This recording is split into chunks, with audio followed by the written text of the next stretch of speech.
Oo. Tapos lumabas po sa aming isipan na bakit ilimit lang natin sa medical mission?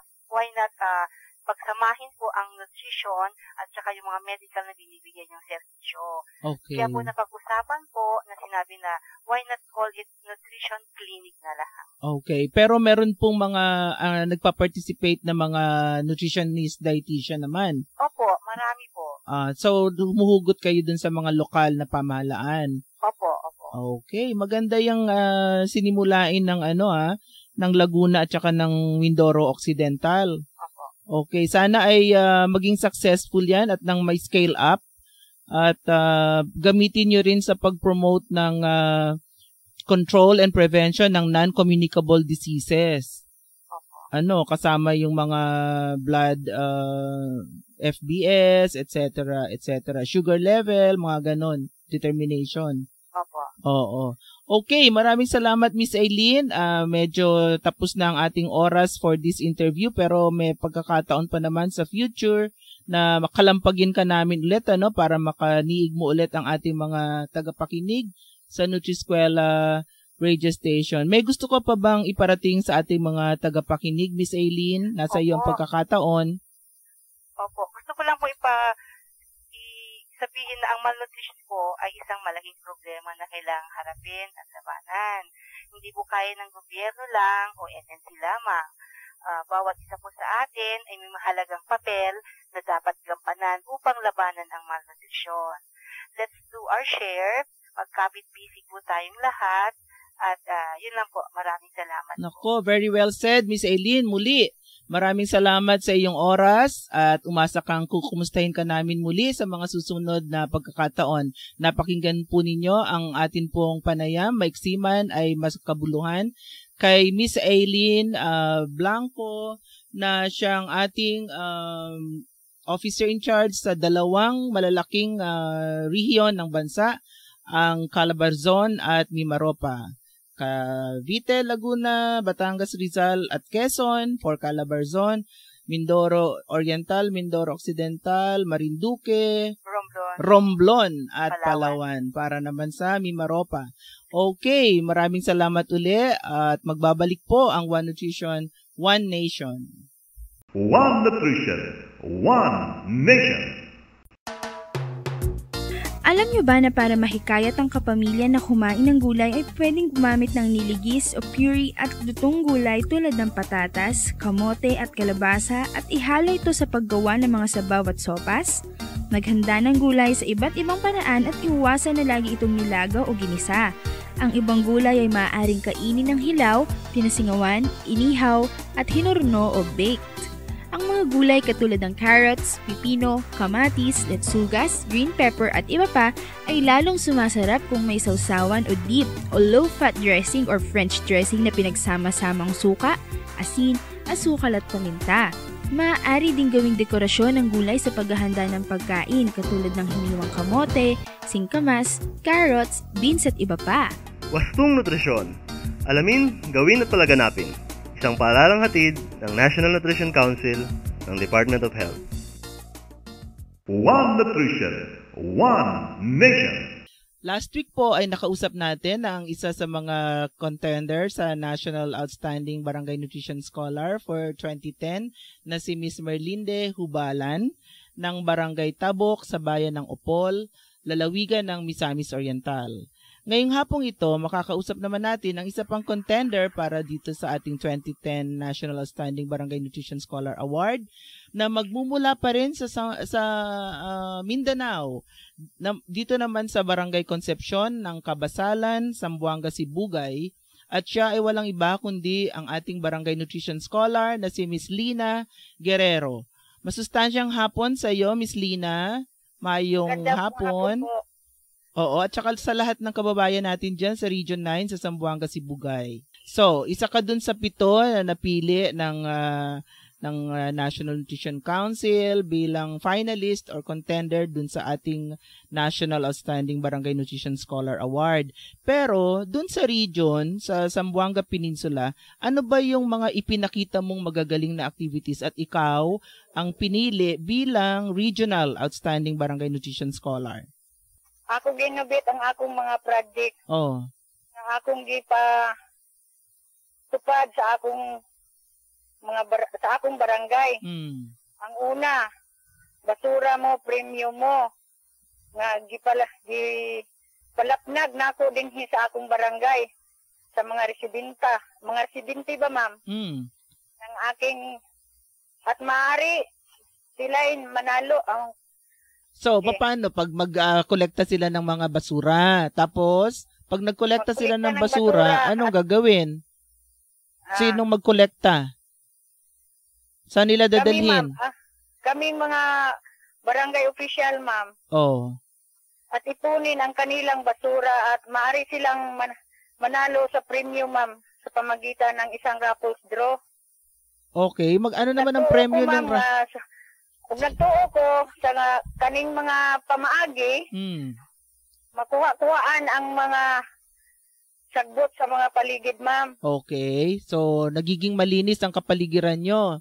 Pero ang incentive, pwede silang ipagpalit yung basura. Gaano karami ang basura na kapalit ng isang raffle stub? Isang sakong basura, ma'am, isang raffle. Okay. Isang sako, isang raffle. Tapos ilang beses ang mag-raffle? Kailan mag-raffle? Sa first quarter, ma'am, mag-raffles kami. January ang sugod. Okay. Pagka April, ma'am, mag-raffles din kami. Oh, ang dami. Ang tagal naman. Paano yun? Natitipon yung basura? Hindi. O nga pala. Basura, ma'am, ilagay sa sako at kunin ng dump truck, ma'am. Okay. Ang maipon lang yung yung mga stub. Oo.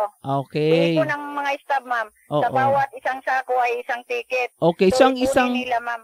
Isang pamilya, nakakailang stub yan? Bago meron dito sa akin lang, ma'am, ha? Sa aking pamilya lang. Sige.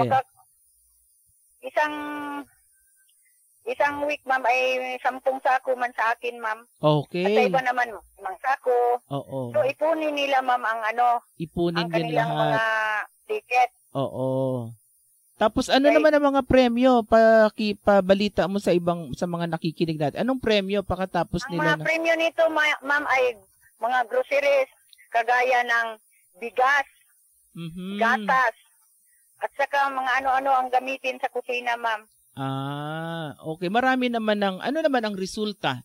Ang resulta ng raffles draw, ma'am, yung mga mama na may mga underweight, so makatulong din sa kanilang mga ma'am, pagkain. Okay. So yan yung basura. Pero yung anong resulta niya sa kapaligiran? Sa paligid ba? Sa sa barangay?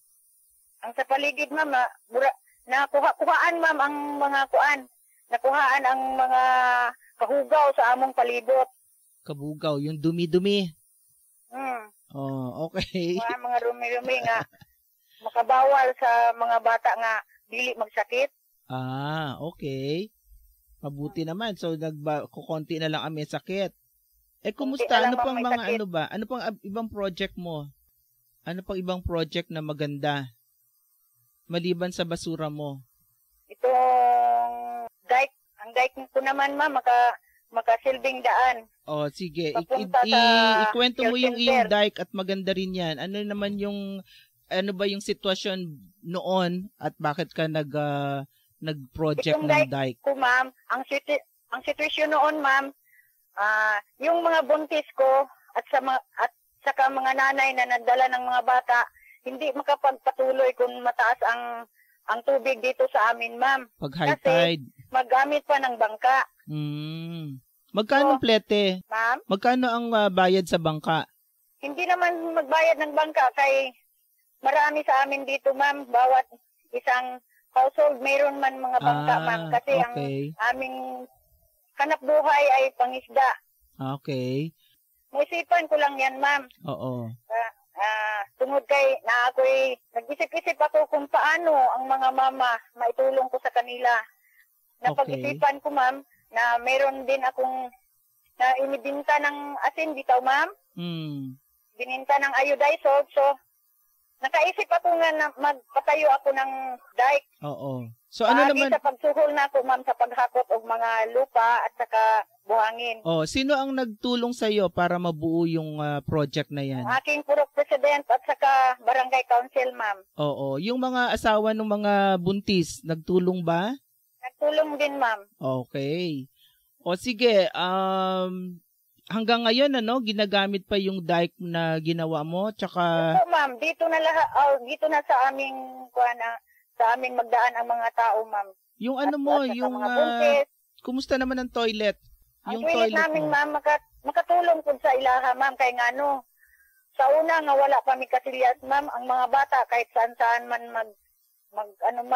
magpupo. Magdumi, oo, So, pupo. At sa ngayon, malinis ng aming paligid, ma'am, kay mayroon naman kaming communal toilet. Oo. At yung communal toilet, ikaw rin ang nag-initiate, Ikaw rin nagsimula? Ma'am, Sino mga tumulong sa iyo dun sa iyong communal toilet? ang nagtulong sa akin nitong communal toilet, ma'am, yung mga estudyante sa ADSO, Ng sa Ateneo. Buanga Medical Ateneo. University, ma'am, ADSO. Oo. Ateneo de Mindanao University. Okay. So at least hanggang ngayon ginagamit, Nakita ko maganda yung inyong public toilet dyan. Salamat po, ma'am. Oo. Sige. Putulin na muna natin ang ating interview kasi sandali lang ang ating oras. Pero sa future siguro kakausapin ka namin muli. Anyway, magkikita naman tayo sa malapit na panahon dahil mag-attend ka rin ng awarding ceremony, Ma'am. O sige.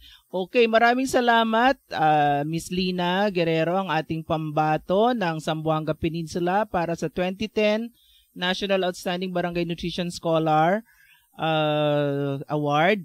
Sana ay makapanayam namin kayo ulit sa mga susunod na episode. Maraming salamat din kay Provincial Governor Romel A. Haloshos, ang ating Provincial Nutrition Action Officer, si Miss Marlene Garcia, at sa lahat ng kanyang staff, pati na rin yung iyong Barangay Nutrition Committee. Kumusta na rin at maraming salamat kamo na pinamumunuan ni Barangay Chair Mr. Alardo D. Duga Jr. Maraming salamat at magbabalik ang One Nutrition, One Nation. Wag po kayong bibitiw. One Nutrition, One Nation. Alam niyo ba na sa mga pagkaing mayaman sa protina tulad ng isda, karne, manok at tuyong butong gulay, panalo ka! Dahil ito ay nagpapalakas ng resistensya at pangangatawan. Wastong Nutrisyon. Alamin, gawin at palaganapin. Isang paaralang hatid ng National Nutrition Council ng Department of Health. One Nutrition, One Nation. Sana'y madami kayong natutunan sa loob ng isang oras ng ating masustansyang talakayan kasama ang ating mga guests for this episode. Maraming salamat kay Miss Liberty Importa, ang ating pong Supervising Health Program Officer na siya ring Program Officer ng Expanded Garantisadong Pambata Program. Siya po ay taga-Family Health Office ng National Center for Disease Prevention and Control ng Department of Health. Maraming salamat din kay Mr. Shelton Cutiyog, ang Station Manager ng Radio Kiphodan 99.1 MHz FM sa Lagawe, Ifugao. Pati na rin kay Miss Eileen Blanco, ang atin pong Officer in Charge, Regional Nutrition Program Coordinator ng Region Calabarzon at Region Mimaropa. Pati na din po kay National Outstanding Barangay Nutrition Scholar for 2010 contender na si Miss Lina Guerrero ng Zamboanga, Sibugay. Next week, mga kanutrisyon, tuloy-tuloy pa din ang ating masustansyang usapan tungkol sa nutrisyon. Para mapakinggan muli ang mga previous episode ng ating programa, pati na rin po itong programang ito, bisitahin po ninyo ang website ng Nutriskwela sa www.philcommunityradio, isang salita lang po yun, philcommunityradio.com, para mapakinggan muli ang mga nagdaang episode at i-click po ninyo yung www.youtube.com. Sa susunod po na Miyerkules, isang oras ng masustansyang kwentuhan na naman ang ihahain namin para sa inyo. Kaya ipagpatuloy lang ang pakikinig dito sa ating One Nutrition, One Nation dahil gagawin naming masustansya ang inyong Miyerkules, masustansyang talakayan at balitaan ang ihahatid namin sa inyo sa One Nutrition, One Nation. Ito po ang inyong lingkod sa nutrisyon, ang ASEC Bernie Flores ng National Nutrition Council. Maraming salamat po at masustansyang hapon sa ating lahat. Inyong napakinggan ang programang One Nutrition, One Nation. Talakayan at balitaang pangnutrisyon at pangkalusugan ng bayan. Makinig muli sa Miyerkules, alas 3 hanggang alas 4 ng hapon. Programang One Nutrition, One Nation.